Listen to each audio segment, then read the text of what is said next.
Anak saya 3. Kan saya ditinggalkan oleh suami ke Malaysia. Baru 8 bulan saya kandung yang kecil ini. Terus saya ditinggalkan. Setelah 1 tahun di Malaysia, dia kawin lagi sama orang lain.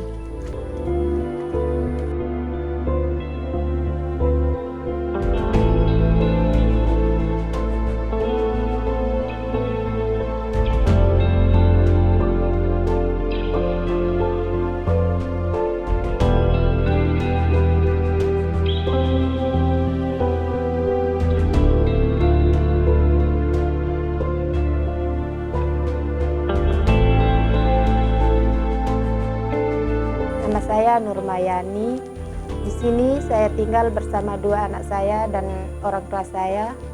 Suami saya udah pergi ke Malaysia selama 1 tahun dan sebelumnya suami saya udah pergi ke Malaysia selama 2 tahun.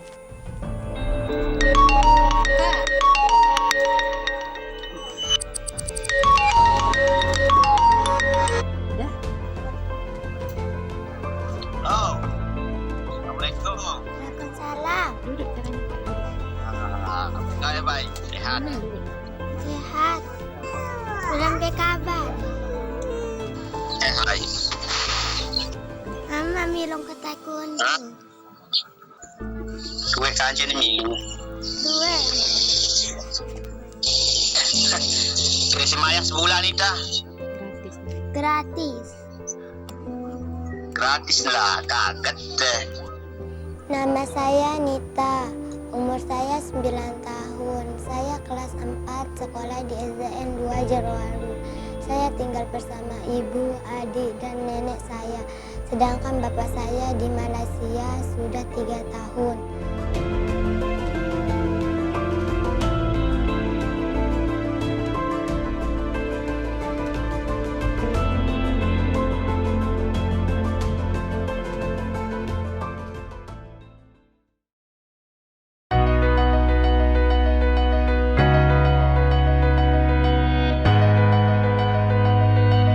Potongan video tadi adalah salah satu cuplikan permasalahan yang dihadapi oleh anak-anak pekerja migran di Kabupaten Lombok Timur. Seperti kita ketahui bersama bahwa Provinsi NTB salah satu provinsi penyumbang tenaga kerja ke luar negeri. Dan kalau kita lebih khususkan lagi, Kabupaten Lombok Timur dan Lombok Tengah adalah salah satu kabupaten yang jumlah tenaga kerjanya paling banyak di 10 kabupaten kota yang ada di Provinsi NTB. Latar belakang lain kenapa kemudian program peduli ini muncul adalah kami menemukan ada beberapa persoalan yang dihadapi oleh anak pekerja migran. Selain stigma yang diberikan oleh teman sebaya maupun masyarakatnya, panggilan-panggilan yang tidak memanggil nama yang sebenarnya, mereka sering dipanggil dengan nama anak onta, anak India, anak Pakistan, anak sawit, dan sebutan lainnya. Selain itu, anak-anak pekerja migran juga akses akan layanan Adminduk itu masih sangat minim. Kemudian akses atas pendidikan dasar, kesehatan, serta bantuan-bantuan sosial lainnya juga mengalami terkendala karena tadi Adminduk mereka tidak memilikinya. Berdasarkan itulah kemudian kami melakukan pendataan di tingkat desa bersama dengan teman-teman kader di tingkat desa. Program peduli sejak tahun 2015 sampai 2017 itu kami berprogram di 2 desa yang ada di Kabupaten Lombok Timur, yaitu Desa Wanasaba dan Nenek Lau. Lalu tahun 2017 sampai dengan saat ini kami bekerja di 4 desa, 2 di Kabupaten Lombok Timur yaitu Desa Pandanwangi dan Desa Pemongkong, sedangkan 2 di Lombok Tengah yaitu di Desa Jago dan Desa Sukaraja. Hal lain yang kami hasilkan dari program peduli adalah dengan pengasuhan bersama. Jadi salah satu upaya yang kita lakukan bagaimana meningkatkan penerimaan sosial terhadap keberadaan anak pekerja migran adalah bagaimana kita mendorong ada pengasuhan bersama yang dilakukan di tingkat desa.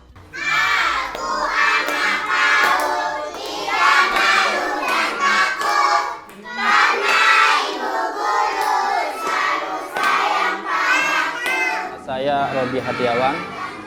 Di sini saya menjabat sebagai Kepala Sekolah TK Anak Pekerja Migran Al-Ikhlas. Lembaga ini berdiri atas inisiasi program Yayasan Tunas Alam Indonesia melalui program Peduli dan LPKP sebagai induknya. Pendidikan yang kita terapkan atau pola asuh yang kita terapkan selama ini di TK ini adalah pola asuh bersama. Karena memang kita merujuk pada program-program yang diberikan oleh Sante melalui program Peduli itu adalah gotong royong atau pendidikan bersama. Alhamdulillah dengan adanya program yang dibawa oleh teman-teman kita, desa kami, khususnya dusun kami, sudah membuktikan diri bahwa program ini memang benar-benar luar biasa, bisa bermanfaat bagi kami semua yang ada di dusun, yang semula tidak ada tempat anak-anak kami untuk bermain, untuk belajar. Alhamdulillah sekarang sudah terwujud.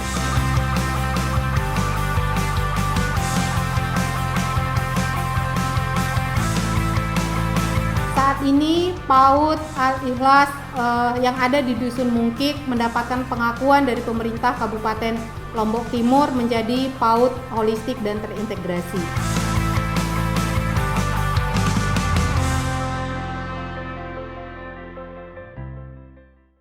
Dari beberapa strategi yang kita lakukan, ada beberapa hasil yang kita capai di tingkat desa. Salah satu adalah pembentukan forum anak di tingkat desa.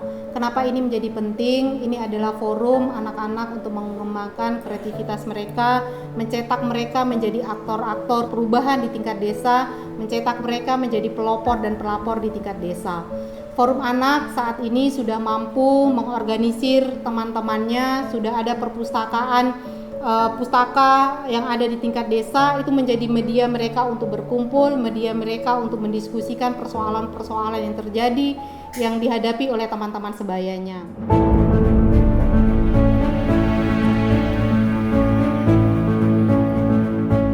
Sebelum ada forum anak dan perpustakaan rumah baca ini, kondisi anak-anak di desa kami, terutama di Desa Pandanwangi, yaitu mengalami banyak sekali isu-isu atau permasalahan yang terkait dengan anak, terutama anak pekerja migran, anak yang menikah di usia yang masih anak, kemudian kekerasan terhadap anak dan juga anak-anak yang bekerja di sawah atau di tempat-tempat lain.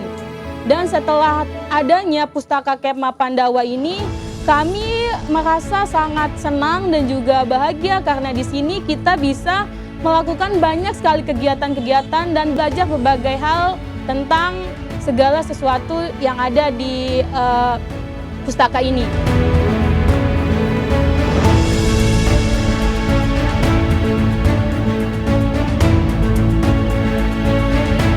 Berkaca pada persoalan terkait dengan kepemilikan adminduk bagi anak pekerja migran, Sante kemudian melakukan berbagai upaya bersinergi dan koordinasi dengan OPD terkait. Di antaranya dengan Dinas Kesehatan, Dinas Pendidikan, BP3AKB, Dinas Sosial, dan juga dengan Dukcapil. Jadi upaya-upaya ini sebagai langkah konkret yang kita lakukan bersama dengan Dukcapil, bagaimana mendekatkan akses layanan itu sampai pada tingkat desa. Jadi Dukcapil melakukan upaya-upaya itu, baik itu Dukcapil di Kabupaten Lombok Timur maupun Dukcapil di Kabupaten Lombok Tengah.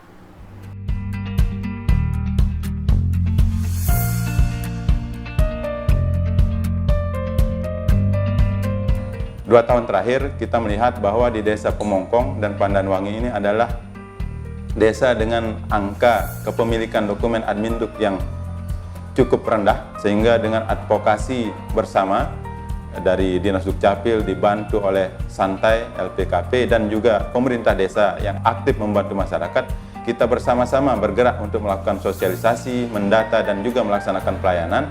Sehingga pada akhirnya di tahun 2020 ini, setelah 2 tahun kita melaksanakan program ini, alhamdulillah terdapat hasil yang menggembirakan, baik itu berkaitan dengan akte kelahiran maupun dokumen pendukung yang lain, kartu keluarga, kemudian kartu identitas anak dan lain-lain, masih cukup rendah di bawah 60%. Pada tahun 2020 ini kita sudah mencapai hampir di angka 100%.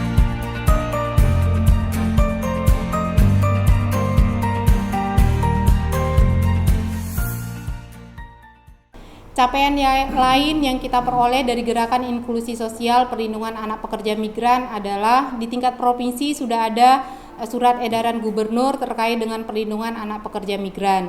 Di tingkat desa saat ini kita telah melahirkan peraturan desa tentang penyelenggaraan perlindungan anak di tingkat desa.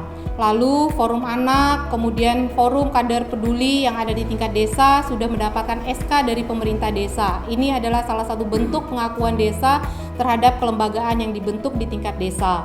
Selain itu juga saat ini yang paling patut kita banggakan adalah keberanian pemerintah desa untuk melakukan penganggaran di tingkat desa untuk upaya pemenuhan dan perlindungan hak anak.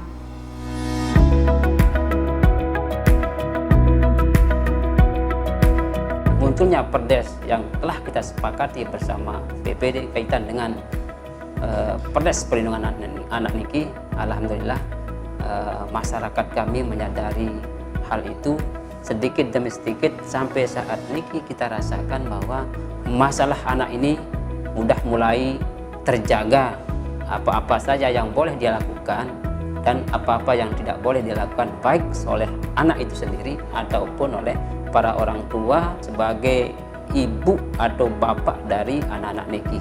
Dalam pembuatan Perdes Perlindungan Anak niki, kami tentu sangat berterima kasih kepada lembaga peduli, kemudian yang itu dari LPKP yang bekerja sama dengan lembaga Sante di dalam memberikan kami pendampingan di dalam pembuatan Perdes Perlindungan Anak niki.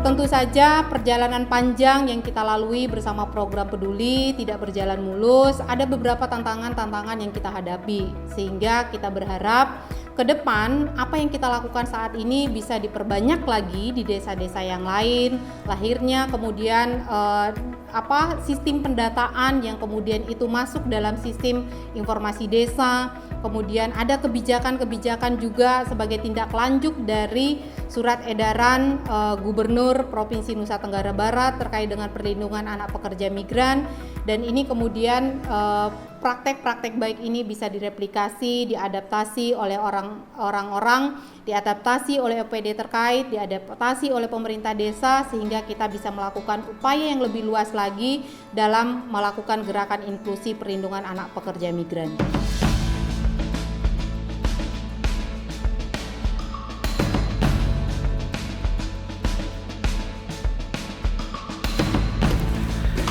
Gerakan inklusi sosial anak marginal yang dilaksanakan oleh LPKP bersama CSU Mitra di Jawa Timur dan Indonesia Timur atas dukungan Abdi Asia Foundation awalnya tidak hanya menangani anak pekerja migran, tapi anak yang dilacurkan, pekerja anak, pekerja rumah tangga anak, dan anak korban trafficking. Yang menangani anak pekerja migran itu waktu itu hanya LPA Tulungagung sama Santai Mataram.